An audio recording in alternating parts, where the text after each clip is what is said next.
pertama mungkin aku akan kasih gambaran sedikit lah ya gimana kuliah di Shanghai dan jurusan AI. Jadi sebelumnya kita udah perkenalan, aku Grace, aku mahasiswa dari Shanghai University of Engineering Science di kota Shanghai, China. Salah satu kota ya terbesar lah ya, lumayan besar di China gitu. Aku dari Lampung, di Indonesianya, asal dari Lampung, dan kebetulan aku juga lagi balik nih. Aku kemarin pulang ke Indonesia karena ada urusan, tapi minggu depan udah harus balik lagi ke Shanghai karena harus urus skripsi. Aku ambil English Thought, aku nggak ambil yang Chinese Thought, jadi bahasa pengantarnya itu full bahasa Inggris dari dosennya, dari materi-materi yang dikasih dosen itu semua dari bahasa Inggris. Dan aku masuknya ke International Department, jadi dia nggak masuk sama nggak digabung sama anak-anak lokal gitu, jadi dari berbagai negara internasional.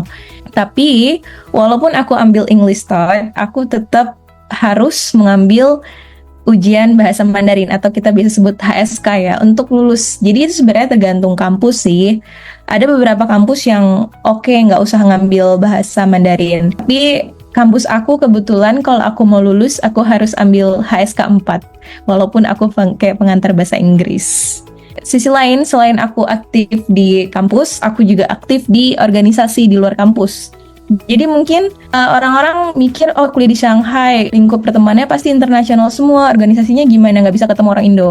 Jangan salah, kita juga ada perkumpulan mahasiswa Indonesia di Shanghai. Dan di Tiongkok sebenarnya ada, maksudnya seluruhnya, tapi aku spesifiknya di Shanghai gitu. Jadi ya ini mungkin record aku ya, di 2021 itu aku sempat gabung di tim marketing and content creator di Simponas Tiongkok. Terus 2022-2023 aku masuk ke multimedia design di Permit Shanghai. Terus ada LDK Region Timur juga. Terus 2023-2024 aku dipercaya sebagai koordinatornya di Social Media Division di Permit Shanghai. Terus aku juga sempat jadi panitia pemilihan luar negeri di Shanghai. Jadi walaupun kita di luar negeri gitu, kita masih tetap bisa milih presiden ya waktu itu kalau nggak salah. Jadi aku jadi kayak misalkan kalau di Indonesia ada TPS kan, nah ada panitianya, nah aku kayak gitu tapi di Shanghai gitu. Kenapa aku pilih China? Pertama of course global AI leader, karena aku ambil AI kan, dan yang kita tahu China itu, Tiongkok itu di bidang teknologi itu udah advance banget gitu loh. Di bidang teknologi, di bidang ekonomi itu udah paling maju lah di antara negara-negara lain di Asia mungkin ya. Jadi that's why aku pilih AI, dan mereka juga punya company-company yang besar-besar, dan bisa jadi itu menjadi peluang aku nanti untuk kedepannya di jenjang karir gitu. Misalkan aku mau ambil internship atau nanti aku mau cari kerja gitu. Dan ya menurut aku itu peluang yang bagus gitu kan. Dan banyak banget, nggak banyak banget juga sih, maksudnya banyak dari CEO itu kunjungan itu ya ke Shanghai biasanya begitu. Jadi aku pikir di Shanghai, di China especially Shanghai itu peluangnya bagus gitu untuk teknologi AI sendiri gitu. Terus yang kedua itu ada high quality education and research. Itu mungkin dari educationnya ya, pendidikannya. Walaupun kita tuh di sekolahnya kampusnya kampus negeri ya, punya pemerintah, itu bagus banget karena mereka itu, pemerintahnya itu make sure bahwa setiap sekolah-sekolah yang ada di Cina itu tetap bagus lah. Mereka menyediakan fasilitas-fasilitas yang bagus, kayak misalkan aku mau buat research apa gitu di kampus itu pasti disediain jurnal-jurnal walaupun dalam bahasa Mandarin. Mereka kasih bisa bantu kita untuk translate juga dari dosen-dosennya, dan dosen-dosennya pun itu nggak semua dari lokal juga. Kampus aku ada satu dosen juga yang nggak dari China gitu, misalkan dari Bangladesh atau dari US. Waktu itu dia pernah datang ke kampus untuk kasih lecture gitu loh. Jadi nggak cuman local teachernya aja yang ngajarin kita. Terus yang ketiga scholarship atau kita biasa subsidi pemerintah, itu banyak banget di China. Jadi jangan takut kalau China mahal, tenang aja, kita bisa dapat subsidi pemerintah kok. Sebenarnya untuk di China itu lumayan affordable ya menurut aku, karena ya itu tadi, subsidi ke tuition kita udah dibayarin nih sama pemerintah. Biaya hidup kalau misalkan kita bisa dapat stipend juga, dapat uang bulanan, itu bagus banget kan.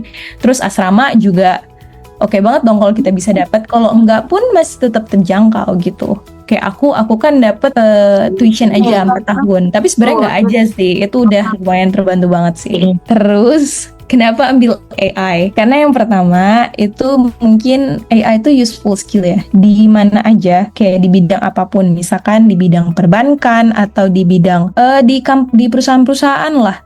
Itu pasti butuh AI gitu loh. Di mana aja, bahkan di kehidupan kita sehari-hari gitu kan kita butuh AI.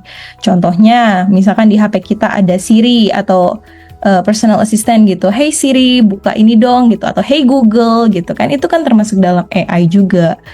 Nah, itu yang pertama, useful skill. Yang kedua, job opportunities atau peluang cari kerjanya lumayan banyak lah istilahnya, karena di Indonesia kan masih jarang banget tuh orang yang ambil jurusan AI gitu kan, dan peluangnya itu lumayan bagus untuk di jurusan ini. Jadi setahu aku di Indonesia itu masih belum ada kalau untuk jurusan AI. Adanya mungkin computer science, terus dia minornya misalkan jurusannya computer science, tapi dia ambil fokusnya di AI gitu loh. Jadi nggak langsung kayak jurusan AI gitu di Indonesia. Tapi kalau di luar ya lumayan banyak sih. Terus yang terakhir, yang ketiga mungkin the future ya. Kita tahu lah AI itu udah mendunia, kayak udah mungkin orang-orang bilang AI bakal menguasai dunia gitu lah. Nah, jadi aku pengen pelajarin itu. Kenapa AI bisa menguasai dunia gitu loh. Tapi sebenarnya apa sih AI? AI itu sebenarnya sebagai tool, sebagai alat bantu untuk kita melakukan sebuah pekerjaan menjadi lebih gampang gitu kan. Nah, jadi sebenarnya AI sendiri benar itu, tapi dalam arti lain juga AI itu adalah sebuah mesin atau komputer yang dia itu cara bekerjanya itu sama seperti otak manusia. Jadi contohnya cara mesin itu bekerja untuk memecahkan masalah atau menentukan pilihan itu sama dengan seperti otak manusia gitu. Contohnya sebuah mesin yang mau mengenali sebuah objek gitu. Jadi ada mesin kamera, oh ini adalah sebuah pohon. Oh, ini adalah sebuah kupu-kupu gitu. Oh, atau ini ada laki-laki, ini ada perempuan. Nah, itu kenapa dia bisa tahu? Komputer bisa tahu kalau itu pohon.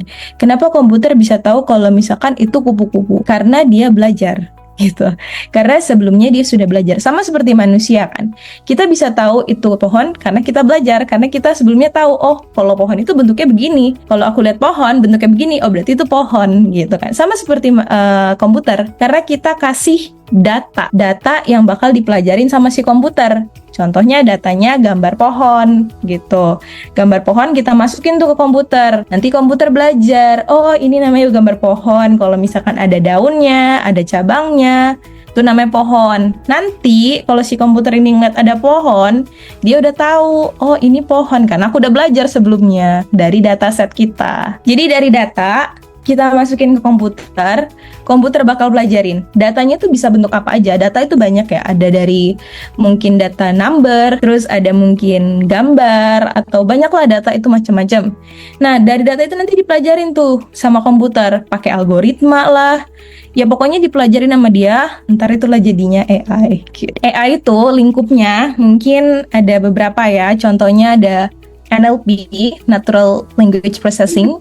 Gimana lah cara AI itu memproses bahasa manusia istilahnya gitu. Terus udahnya ada machine learning, yaitu pembelajaran mesin aja, robotik, reinforcement learning, computer vision, sama speech recognition. Itu ya sama aja kayak bagaimana cara komputer mengenali speech gitu. Kalau aku sendiri yang aku pelajarin selama kuliah, mungkin yang utamanya aja ya, paling penting itu pasti machine learning. Itu dia ya komputer, dia belajar dari data-data yang udah kita kasih, tapi data-data itu gampang, data-data itu terstruktur, ada fiturnya. Contohnya nggak cuman gambar pohon doang, tapi ada tulisannya, oh ini pohon, terus ada label ya, ada tulisannya, ini rantingnya, ini daunnya gitu. Jadi ada fitur-fiturnya itu machine learning. Terus yang kedua itu ada deep learning. Kalau deep learning itu lebih, namanya juga deep ya, lebih dalam lagi gitu. Jadi datanya itu nggak ada fiturnya. Jadi datanya itu lumayan agak raw.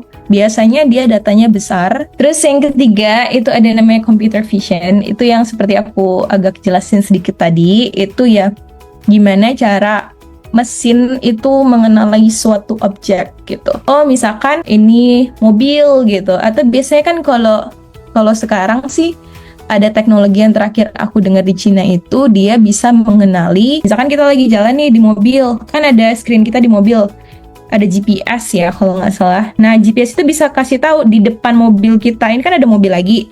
Nah, di depan mobil lagi ini ada objek apa, itu bisa tahu sampai segitunya. Terus ini ada beberapa project yang aku coba selesai di kampus juga sih, beberapa doang aku masukin. Contohnya ini ada hand gestured car, mobil gitu, robot, kita gerakinnya pakai tangan. Jadi kalau misalkan kita begini, nanti mobilnya bisa maju sendiri. Itu nggak ada kabel.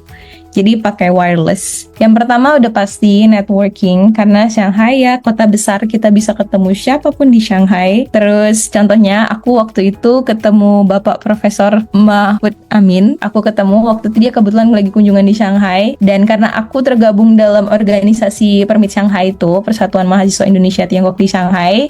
Jadi aku berkesempatan untuk bertemu beliau. Waktu itu beliau masih menjadi wakil presiden. Jadi itu lumayan kesempatan yang bagus sih bisa ketemu sama orang-orang penting juga banyak sih. Kemarin Pak Sandiaga Uno juga. Jadi menurut aku networkingnya lumayan bagus sih di Shanghai.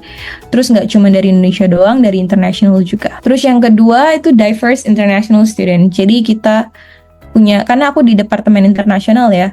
Jadi aku punya temen tuh banyak dari mana-mana, nggak cuma dari Pal doang gitu kan.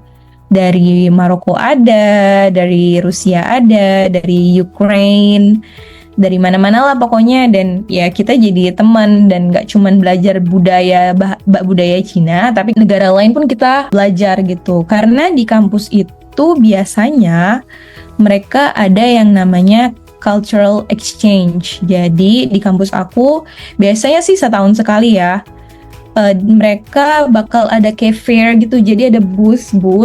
Nah, booth-nya itu nanti isinya itu satu negara. Misalkan Indonesia di sini, misalkan Rusia, terus ada Maroko gitu. Nanti di booth itu kita bisa pamerin apa aja gitu loh. Jadi kita nanti bisa jalan-jalan ke situ, bisa tahu, oh di Maroko ini makanan khasnya ini toh. Oh, kalau misalkan di Indonesia ada rendang, ada wayang gitu. Jadi lumayan diverse sih untuk international student-nya. Terus yang terakhir of course modern city. Kayak siapa sih yang nggak tahu Shanghai? Shanghai kan modern banget.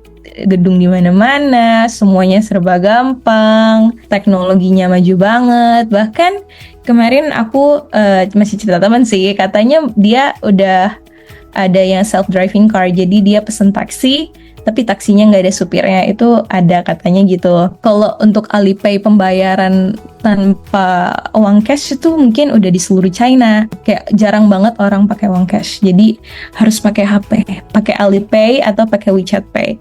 Kalau misalkan di Indonesia dompet itu adalah segalanya, di sini HP adalah segalanya. Karena tanpa HP kita nggak bisa ngapa-ngapain. Jadi benar-benar make sure kalau di China HP itu nggak boleh hilang. Terus ada power bank gitu-gitulah. Tapi sebenarnya nggak perlu worry juga sih kalau untuk HP habis baterai. Karena kalau di China itu biasanya setiap supermarket, setiap restoran, setiap cafe itu mereka sediain power bank yang bisa kita sewa. Dan itu nggak mahal. Itu sekitar 1 jam tuh paling cuma 5.000. Jadi kalau kita umpama di luar nih nggak bawa power bank, kita bisa sewa aja gitu. Paling 2 kuai atau 3 kuai gitu. Udah deh, jadinya gampang. Jadi nggak perlu bawa dompet sebenarnya kalau di China, di Shanghai gitu.